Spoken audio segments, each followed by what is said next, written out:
예레미야서 15장 19절에서 21절 말씀 제가 봉독해 드리겠습니다. 여호와께서 이와 같이 말씀하시되 내가 만일 돌아오면 내가 너를 다시 이끌어 내 앞에 세울 것이며 내가 만일 헛된 것을 버리고 귀한 것을 말한다면 너는 나의 입이 될 것이라. 그들은 내게로 돌아오려니와 너는 그들에게로 돌아가지 말지니라. 내가 너로 이 백성 앞에 견고한 노성벽이 되게 하리니 그들이 너를 칠지라도 이기지 못할 것은 내가 너와 함께하여 너를 구하여 건짐이라. 여호와의 말씀이니라. 내가 너를 악한 자의 손에서 건지며 무서운 자의 손에서 구원하리라. 아멘. 할렐루야. 우리를 사랑하셔서 우리와 함께 하시며 때를 따라 돕는 은혜를 주시기를 기뻐하시는 하나님께서 우리에게 은혜 받기 좋은 날을 허락해 주셨습니다. 오늘도 우리에게 은혜 받기 좋은 날을 허락하신 그 하나님을 믿고 의지함으로 때를 따라 돕는 하나님의 풍성한 은혜를 누리는 복된 날 되기를 예수님의 이름으로 축복합니다. 오늘 우리에게 주신 하나님 말씀을 통해서 하나님과 함께하는 사람이 하나님의 은혜를 누립니다. 하나님과 함께하는 사람이 하나님의 은혜를 누립니다. 이런 제목으로 하나님 말씀을 증거하겠습니다. 예레미야는 하나님의 부르심에 순종하여서 하나님의 말씀을 유다에 선포했습니다. 하나님 말씀이 선포될 때요, 선지자가 기대하는 것이 뭘까요? 우리가 전도하러 나가면서요, 기대되는 것이 뭘까요? 무엇을 기대하십니까? 기대하는 거 없어요? 그냥 나가는 거예요? 전도하러 나갈 때 그래도 하나님 오늘 우리에게 귀한 영혼, 하나님께서 택하신 영혼 만나게 하셔서 그 영혼이 우리를 통해서 예수 그리스도를 만나고 하나님께로 돌아오는 놀라운 역사 있게 해달라고 그것을 바라며 기도하며 나갑니다. 그래 예레미야도요 그렇게 하나님 말씀을 받았습니다. 그래 하나님 말씀을 증거했습니다. 그래서 그 말씀을 증거할 때마다 제 가운데 있던 그 백성들이 그 말씀을 듣고 하나님께로 돌이키는 것입니다. 그런데 이런 일들이 성경에 몇 번이 있었을까요? 하나님 말씀이 선포되어질 때 백성들이 회개하고 우리가 잘못했습니다. 하나님 우리의 죄를 용서해 주십시오. 그렇게 회개하고 돌이킨 것이 과연 몇 번이나 있었을까요? 몇 번 보셨어요? 본 적 없어요? 저는 성경에서 한 번 본 것 같아요. 누가? 제가 말씀드렸잖아요. 요나가 하나님 말씀에 불순종해서 다시스로 가려던 그 요나를 억지로 가게 하신 곳이 어디입니까? 니네이잖아요. 니네에 가서도 힘있게 전한 것도 아니에요. 그냥 하라 했으니까 그냥 하는 흉내만 냈는데 어때요? 니네 사람들이 그 말씀을, 하나의 심판의 말씀을 듣고 왕으로부터 짐승에 이르기까지 다 금식을 선포하고 회개했잖아요. 그런 역사가, 그런 일들이 성경에는 요나 때밖에 없었던 거예요. 하나님은 수많은 선지자를 보내셔서요, 하나님의 말씀을 주십니다. 하나님을 떠난 그 백성들에게 하나님의 말씀을 주셔서 돌이키기를 원하셨지만은 유다는 하나님께로 돌아오지 않았습니다. 예레미야가 하나님 말씀을 선포할 때도 마찬가지예요. 하나님 말씀을 선포할 때 돌아오는 것이 무엇일까요? 예레미야는 저들이 하나님께로 돌아오기를 원했지만 정말 돌아오는 것이 무엇입니까? 예레미야에게로 돌아오는 것은 조롱과 멸시와 핍박이고요. 또 심지어는 이들은 어떻게 했어요? 선지자들을 죽이고 때리고 그런 일을 당할 때 어떨까요? 어떤 마음이 들까요? 내가 이렇게 해야 하나? 내가 이렇게 해야만, 꼭 이렇게 해야만 하나? 하는 생각이 들지 않을까요? 우리가 바울도 복음을 전할 때 많은 고난을 당했다 했는데요. 솔직히 우리 같은 심정이라면 어떨까요? 이렇게까지 해서 복음을 전해야 되나 하는 생각이 들 겁니다. 그래서 예레미야는 하나님께 이렇게 기도합니다. 여호와여, 주께서 하시오니 원하건대 주는 나를 기억하시며 돌보시사 나를 박해하는 자에게 보복하시고 주의 오래 참으심으로 말미암아 나로 멸망하지 아니하게 하옵시며 주를 위하여 내가 부끄러움 당한 줄을 아시옵소서라고 기도합니다.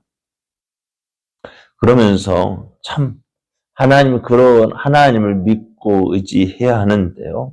어떨까요? 그 일들이 너무 힘들고 어렵다 보니까요. 15장 18절에 하나님께 이렇게 탄식을 합니다. 주 나의 고통이 계속하며 상처가 중하여 낫지 아니함은 어찌 됨이니까?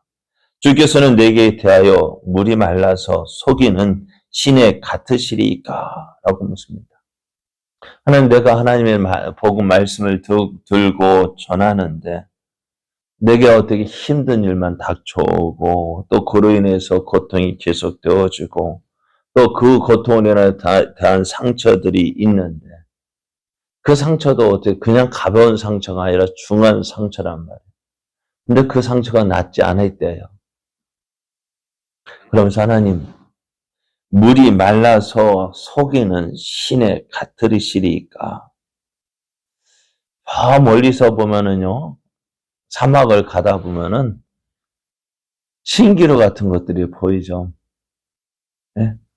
저 멀리에 참 오아시스가 보여서 달려가지만 그곳에서는 오아시스가 없어요. 그것처럼 될 것 같고 한데 잡히지 않는 그런 신기루 같은 하나님이 그렇게 여겨지는 거예요. 그러면 예레미야의 마음이 얼마나 답답했을까요? 얼마나 서운했을까요? 세상에 누구만 있는 것 같아요. 엘리야 선지자도 그랬잖아요. 그 하나님이 놀라운 이적 봤잖아요. 갈멜산에서 그 바알과 아세라 선지자와 누가 참신인지 놓고 대결을 했을 때 하늘에서 불이 내렸습니다. 온 백성이 기뻐했습니다. 이스라엘의 하나님은 오직 하나님만이, 여호와 하나님만이 참신이다라는 것을 보여주었습니다. 그리고 바알과 아세라 선지자를 다 죽였습니다. 이렇게 되면 어떨까요? 하나님께로 다 돌아올 줄 알았거든요. 그죠? 그렇지 않습니까? 그런데 어찌 되었어요? 그 일이 있고 난 뒤에 이세벨, 그 아합 왕의 왕비인 이세벨이 뭐라 얘기합니까? 내가 엘리야를 저렇게 죽이지 않으면 자기의 신이 벌이에 벌을 내릴 것이다 하는 말을 이제 죽게 됩니다. 그리고 어떻게 되었어요? 엘리야는 그 살아계신 하나님을 경험했음에도 불구하고 도망가잖아요. 호렙산으로 가서 호렙산까지 도망가 하나님 여호와여 나만 남았으니 나를 죽여달라고 얘기하잖아요.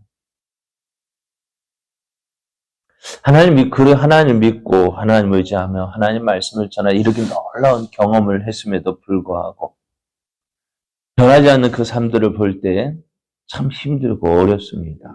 괴롭습니다. 그래서 하나님이 마치 뭔가 아무것도 보여주지 않고 아무것도 행하시지 않는 것 같아 보여요. 그래서 하나님, 정말 하나님, 내가 믿는 하나님은 살아 계신 것입니까? 오늘도 나와 함께 하시는 것입니까? 하는 생각이 들 정도입니다. 그 마음을 예레미야가 하나님께 기도했습니다.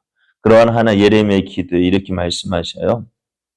19절 말씀을 보면은 여호와께서 이와 같이 말씀하시되 내가 만일 돌아오면 내가 너를 다시 이끌어 내 앞에 세울 것이며 내가 만일 헛된 것을 버리고 귀한 것을 말한다면 너는 나의 입이 될 것이라.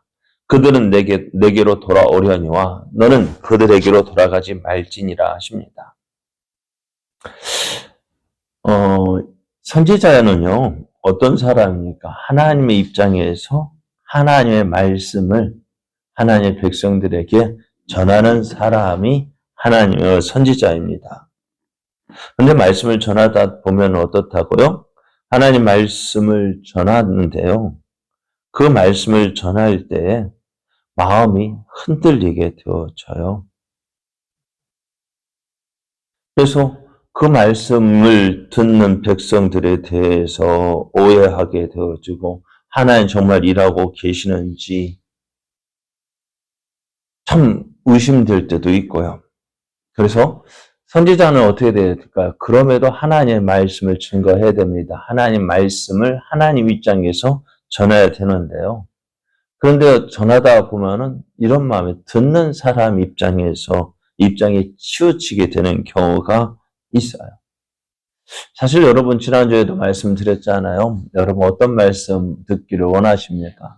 여러분에게 듣기 좋은 말씀을 듣기를 원합니까? 아니면 그 말이 참 책망의 말씀이든 어떤 말씀이든 하나님 말씀 듣기를 원하십니까? 물었잖아요.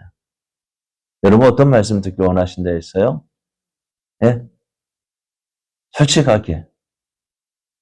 하나님 말씀 듣기를 원한다고는 하지만은, 그러나 솔직하게 듣다 보면은, 왜 저런 말씀을 하지? 왜 저런 말을 해? 하고 반항심도 생기고. 그러다 보니 목회자는요, 참 중간에 서서 고민하게 되어집니다. 어떤 고민을 하느냐? 여러분의 마음을 헤아려서 참 살펴서 여러분이 듣기 좋은 말로 할 것인지, 그냥 넘어갈 것인지, 참 그런 생각 들 때가 있어요. 그러다 보니 어떻게 되어질까요? 하나님의 말씀이 온전히 증거되어지지 못할 때가 있어요. 오늘 예레미야 선지자도 그런 모습이 보였던 것 같아요. 하나님이 심판의 말씀을 선포하지만은 지금까지 예레미야가 그 이스라엘 백성, 유다 백성을 불쌍히 여겨서 그들을 위해서 중보기도하는 모습을 보았는데요. 그런 모습 보다 보니 그렇게 하다 보니까 하나님 말씀이 아니라 유다 백성의 입장에서 그들을 물론 불쌍히 여겨야 되겠지만 마음이 그들에게로 치우치는 것을 하나님 보셨던 거예요. 하나님은 이런 모습을 지적하십니다. 그래서 하나님은 예레미야에게 하나님께로 다시 돌아오라고 하십니다. 그러면서 하나씩 하시는 말씀이 헛된 것을 버리고 귀한 것을 말한다면 너는 나의 밑이 될 것이다 했습니다. 오늘 선지자는요, 어떤 사람이냐? 말씀을 듣는 사람이, 선지자의 말씀을 듣는 사람이 하나님께로 돌아와야지 선지자가 그들과 같이 되어지면 안 되는 거예요. 오늘 이것이 선지자의 바른 모습이에요. 말씀을 전하는 사람이요. 하나님의 말씀을 전해야지 말씀을 듣는 백성들과 똑같은 모습으로 되어지면 안 된다는 것입니다. 그래서 이것이 선지자의 바른 모습입니다. 지금까지 예레미야는요, 하나님의 선지자로 부르심을 받아서 하나님의 말씀을 전해왔습니다. 그런 그에게 돌아온 것은 조롱과 핍박, 그리고 나아가서 살해의 협박도 이욕도 있었습니다. 그런 그에게 하나님께서 선지자로 부르심을 받은 그가 어떤 모습으로 서 있어야 할지에 대해서 말씀합니다. 여러분, 선지자 앞에서 선지자는 하나님의 말씀을 전함으로 사람들이 하나님께로 돌아오게 하는 사람이지요. 그죠? 저들의 삶을 사는 사람이 아닙니다. 저는 이런 모습을 어떤 모습이라 하느냐? 오늘 예수님께서 제자들을 보내실 때에 어떻게 해요? 양을 누구에게로 보내는 것 같아요? 이리와 같은 데로 보내는 것 같아요. 그러면서 저들은 뭐라고 말씀하셔요? 너는 뱀같이 지혜롭고 뭐같이? 양같이 비둘기같이 순결하라 했습니다. 세상 가운데 살면서요. 어떻게 비둘기가 순결한 삶을 살 수 있을까? 오늘 성도의 삶을 이렇게 산다는 것이 쉽지는 않습니다. 하나님의 사람으로요. 믿는다고 하나님을 믿는다고 하면서도요. 하나님을 기뻐하시는 모습으로 살아가기가 쉽지 않습니다. 그죠? 그럼에도 어떻게 해요? 그리할지라도 하나님을 믿고 의지하는 삶을 살아야 한다고 말씀해요. 우리는 이렇게 얘기하면 하나님 세상 어쩔 수 없잖아요. 그죠? 어쩔 수 없죠. 그죠? 세상 가운데 살다 보니 어쩔 수 없죠. 이것도 해야 되고, 안 믿는 사람들처럼 이것도 해야 되고, 저것도 해야 되고. 그러다 보니 내 모습이 어떻게 되어질까요? 내 모습이 세상 사람들과 똑같아지는 거예요. 그러다 보니 어떻게 돼요? 나도 세상 사람들과 다를 바가 없는 거예요. 여러분, 전에도 말씀드렸죠. 바다 물고기가 어디서 삽니까? 네? 어디에서 살아요? 바다에서요. 바닷물이 어때요? 짜요. 그 짠 물에 살지만 어떻게 해요? 그 물고기는 어떨까요? 짠맛을 낼까요? 그러면요. 그러면 무슨 맛이에요? 신기한 맛이요. 우리가 회를 먹는 이유가 뭐예요? 짠만 난다면 회 먹을 수 있을까 없을까요? 못 먹어요. 회를 먹는 이유가 뭐예요? 짠맛이 아니거든요. 그죠? 담백한 맛 나잖아요. 그러니까 그 맛에 어떻게 회를 찾는 것이지. 바닷물에 살아서 바닷물과 같이 짠맛을 낸다면은 어때요? 그 물고기는 상한 거죠. 오늘 우리의 삶도 마찬가지예요. 우리 세상 가운데 살지만은요, 세상에 물들지 말아야 돼요. 세상에 물들지 않는 것이 살아있는 믿음이거든요. 그런데 그렇게 사는 것이 쉽지 않거든요. 그래서 이거 조금 이만큼 허용하고, 한 번 허용하고, 두 번 허용하다 보니 자꾸만 허용하게 되고, 한 번 먹고, 두 번 먹고, 어떻게요? 자꾸만 먹고 싶은 것처럼. 한 번 허용하면 어때요? 한 번 그러잖아요. 종종 주일날 예배 한 번 빠지는 것이 쉬울까요? 두 번 빠지는 것이 쉬울까요? 예? 세 번 빠지는 것은 어떨까요? 그렇잖아요. 한 번 허용하면 두 번 허용해야 되고, 두 번 허용하면 세 번. 한 번 허용하는 건 어렵지만 두 번은 어떨까요? 쉬워요. 세 번은 더더욱 쉬워요. 그러다 보니 어떻게 될까요? 하나님의 도우신 은혜 누리지 못하는 거예요. 에이, 이번은 언제 하는 걸까요? 병원 갈 때 입원하는 것이지. 허용하라고 입원하는 거 아닙니다. 우리가 하나님의 도우심과 은혜를 구하면서도 그 은혜를 누리지 못하는 이유가 뭐냐? 하나님이 도와주고 싶어도요, 도와주실 수가 없는 거예요. 왜? 다 하면서, 세상 사람으로 똑같이 살면서 어떻게 하라고요? 사드락과 메삭과 아벳느고가 풀무불에서 어떻게 해요? 풀무불에 평소보다 7배나 더 뜨거운 풀무불에 던져졌잖아요. 왜요? 왕의 금신상에게 절하지 않는다는 죄로요. 그 금신상에 절하지 않기로 마음 정했고 그렇게 행했더니 어떻게 해요? 풀무불에 던져졌어요. 그때 하나님이 도와주셨죠. 그죠? 안 그래요? 어려움에 처하니까 하나님의 도우시는 은혜를 누렸죠. 만약 이번만 절하자. 다음에는 말고. 이번 한 번 허용하니까 자꾸 허용하니까 하나님의 도우시는 은혜 못 누리는 거예요. 그리고 오늘 하나님을 온전히 믿고 의지하는 사람이 하나님의 도우시는 은혜를 누리게 되어집니다. 그래서 그렇지만은 하나님께서 이것을 약속해 주셨어요. 20절 말씀을 보면 내가 너를 이 백성 앞에 견고한 성벽이 되게 하리니 그들이 너를 칠지라도 이기지 못할 것은 내가 너와 함께하여 너를 구하여 건짐이라 여호와의 말씀이니라. 하나님께서 녹성벽이 내가 백성 앞에서 견고한 녹성벽이 되게 하겠다 했는데 그 약속 안 믿고요. 백성들과 똑같이 살면 어떻게 하나님의 도우신 은혜 누릴 수 있습니까? 그죠?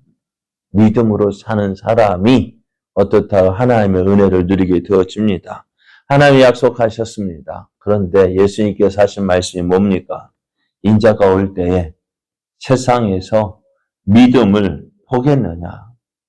하나님의 약속의 말씀을 믿고 그 말씀을 의지하고 끝까지 그 말씀 붙잡고 주님을 의지하는 사람 있겠느냐?